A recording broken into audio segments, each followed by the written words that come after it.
Thanks, buddy. You rock the vet. He's the most accomplished sniper in U.S. military history, known as the most lethal to the Pentagon and the legend to his fellow Navy SEALs. He's sharing his story for the first time in his new book, American Sniper. Joining us now is retired U.S. Navy SEAL Chris Kyle. Good morning to you, sir, and thank you for your service. Well, thank you for having me. A lot of buzz, a lot of headlines about you punching out Jesse Ventura. And anytime you punch out a former Navy SEAL, professional wrestler, professional U.S. governor, then that's going to make some headlines. But I'm curious, as a Navy SEAL and a sniper, obviously you're one of the more private people on the planet. So why write this book? What is your goal? I wanted to get out the story as far as the sacrifices that the military members have to make when they deploy, and also their wives or the husbands that are left behind, and the kids, everything that they have to go through while their military member is overseas serving for us.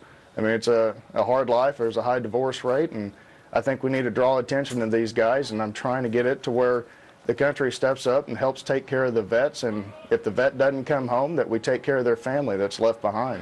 If you could give us some insight on that, Chris, and how difficult is that? You have probably the most stressful job on the planet, and there's your wife back home, probably the most worried wife on the planet. How difficult is that stress, compartmentalizing all of it, and trying to live, trying to maintain some sense of normalcy? It's definitely difficult. You basically have to become two different people. You're trying to become one person when you're overseas doing your job, trying to put your family and everything back home out of your mind, and then doing completely the opposite when you come home, trying to put the war and everything else out of your mind and just become a family man again.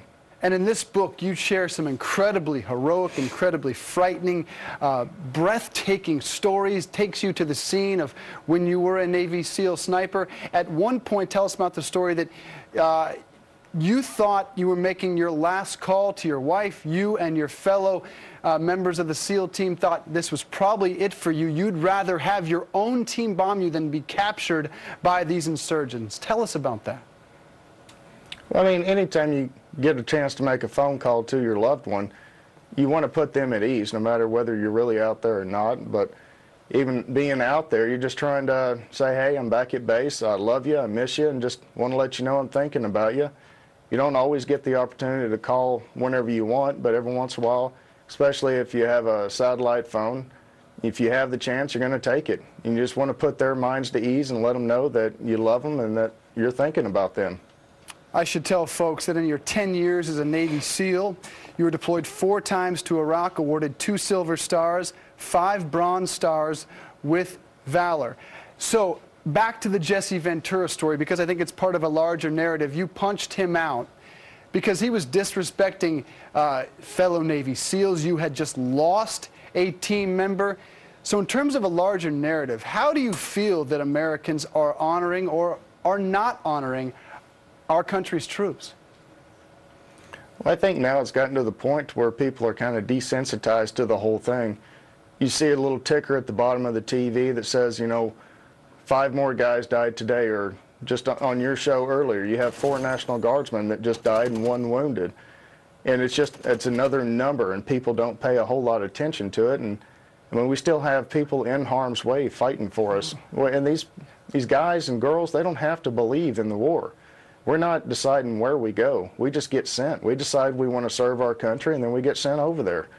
And these guys are dying every day for us. And I think we need to definitely take notice of this and help these families out and just say thank you any chance we can get. Okay, that's what I was going to ask you. What is the most helpful thing to you and to your fellow troops? Because I've often come in contact with military members wearing uniform, and I want to say thank you, to make troops feel honored. What is that one thing that you need the most, coming back from the most stressful situation on the planet? Definitely, just show your support. Let them know that you're here for them. I mean, even if you're completely against the war, that's completely understandable. That's your choice.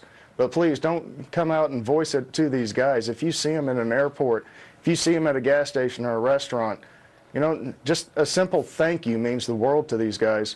And if you can spare it, I mean, I was at a restaurant one night and I saw a guy pick up a tab for another soldier and never even told him who he was. It was just anonymous. And that right there just goes a long ways. You don't have to give them a lot of money. Just let them know that you think about them, we care about them, and we're here for you. That is a wonderful message, and I hope it's one that everyone in our audience takes to heart this morning. Thanks so much for saying that. I think we all need a little bit of a reminder, and I want to remind you folks to read this book. It's fantastic. American Sniper, the autobiography of the most lethal sniper in U.S. history. It's an important story, but it's also very, very exhilarating as well if you want to know what people like Chris Kyle have gone through. He's a former Navy SEAL. Thank you for your service. We appreciate it. Thank you. I appreciate it.